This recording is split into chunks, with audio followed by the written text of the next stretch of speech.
watching. Don't forget to like, comment, share and subscribe to. السلام علیکم ورحمۃ اللہ وبرکاتہ. الحمد للہ الذی ارسل رسولہ بالہدى ودین الحق لیظہرہ علی الدین کلہ فاجعلہ شاہدا ومبشرا ونذیرا وداعیا الی اللہ بإذنہ وسراجا منیرا. وقال النبی صلی اللہ علیہ وآلہ وسلم لا والذی نفسی بیدہ حتی اکون احب الیک من نفسک. صحیح بخاری کے اندر حدیث ہے 6632 نمبر. نبی مکرم صلی اللہ علیہ وسلم نے فرمایا اس ذات کی قسم جس ہاتھ میں میری جان ہے، میں جب تک تیری جان سے بھی زیادہ تجھے محبوب نہ ہو جاؤں بات نہیں بنے گی. تو حضرت عمر رضی اللہ عنہ نے فوراً عرض کیا اے اللہ کے رسول، اب آپ مجھے میری جان سے بھی زیادہ محبوب ہے. تو نبی مکرم صلی اللہ علیہ وسلم نے فرمایا الآن یا عمر، ہاں اب ٹھیک ہے، اب تمہارا ایمان مکمل ہے. حضرات گرامی قدر، محب رسول وہ ہو سکتا ہے جو اپنے مال، اپنے اہل و عیال اور اپنی جان سے بھی زیادہ محبت کرے. عید المیلاد النبی کا نام لے کر نبی مکرم صلی اللہ علیہ وسلم کی عزت کو تار تار کیا جاتا ہے. تم نے جشن عید میلاد النبی کے نام کے اوپر بیت اللہ کا ماڈل بنا کر کے تم نے طواف کیا ہے اور توہین کی ہے. تم نے کیک کے اوپر محمد صلی اللہ علیہ وسلم کا نام لے کر کے لکھ کر کے اس کے اوپر چھریاں چلائی ہے. یہ کس طرح کی محبت ہے؟ یہ کس طرح کی محب رسول ہے؟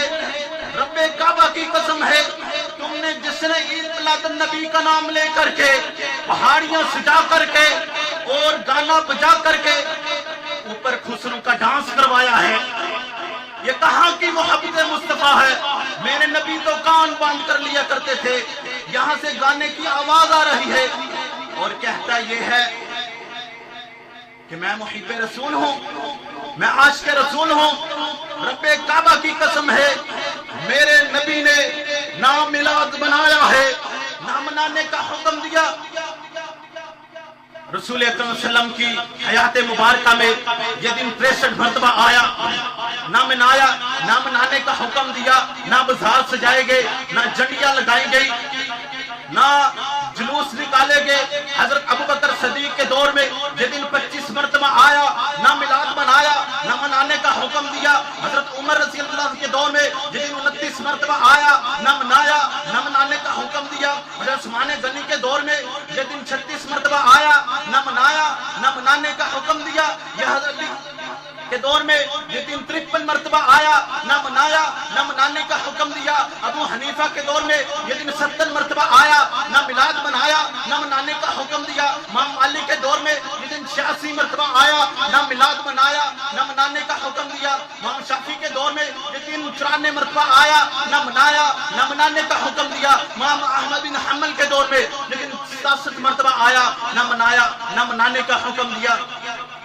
امام بخاری رحمہ اللہ تعالیٰ کے دور میں یہ دن 62 مرتبہ آیا، نہ منایا، نہ منانے کا حکم دیا. امام مسلم کے دور میں یہ دن 55 مرتبہ آیا، نہ منایا، نہ منانے کا حکم دیا. امام ابو داؤد کی زندگی میں یہ 63 مرتبہ آیا، نہ منایا، نہ منانے کا حکم دیا. امام ترمذی کے دور میں یہ دن 79 مرتبہ آیا، نہ منایا، نہ منانے کا حکم دیا. امام نسائی کے دور میں یہ دن 88 مرتبہ آیا، نہ منایا، نہ منانے کا حکم دیا. امام ابن ماجہ کے دور میں یہ دن 64 مرتبہ آیا، نہ منایا، نہ منانے کا حکم دیا.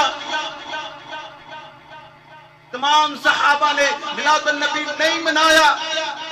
مجدد البسانی نے بھی نہ میلاد منایا، نہ منانے کا حکم دیا. خواجہ نظام الدین نے بھی نہ میلاد منایا، نہ منانے کا حکم دیا. سلطان بہو نے نہ میلاد منایا، نہ منانے کا حکم دیا. شیخ عبد القادر جیلانی نے نام میلاد منایا، نہ منانے کا حکم دیا. جس کے نام کی تم 11ویں کھاتے ہو، بات بھی تو مانو نا.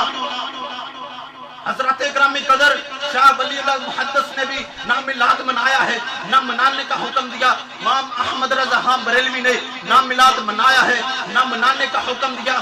یہ ساری باتیں ایک طرف، جشن کا طریقہ دیکھو، ہر کام نبی مکرم صلی اللہ علیہ وسلم کی مخالفت والے.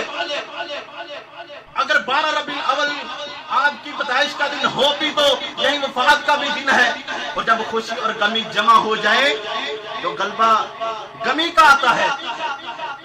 اور یہ کیا دلیل دیتے ہیں؟ قل بفضل اللہ وبرحمتہ فبذلک فلیفرحوا ھو خیر مما یجمعون. پہلی بات تو یہ ہے کہ اس آیت مبارکہ میں آپ کی پیدائش کا کوئی تذکرہ نہیں. اس میں تو نزول قرآن اور نزول ہدایت کا ذکر ہے، اور دوسرا خوشی کا ذکر ہے. رب کعبہ کی قسم ہے، جو بھی میلاد النبی مناتے ہیں میں ان کو چیلنج کرتا ہوں، تم ایک دلیل لے کر آؤ. اگر میرے نبی نے منایا ہو، صحابہ نے منایا ہو، ائمہ کرام نے منایا ہو، تابعین نے منایا ہو، تبع تابعین نے منایا ہو، مجتہد نے منایا ہو، مفسرین نے منایا ہو، محدثین نے منایا ہو، ایک حدیث لے کر آؤ. میں اور میری جماعت اگلے سال اللہ تعالیٰ کے فضل و کرم سے آپ کے ساتھ مل کر عید المیلاد النبی منائیں گے.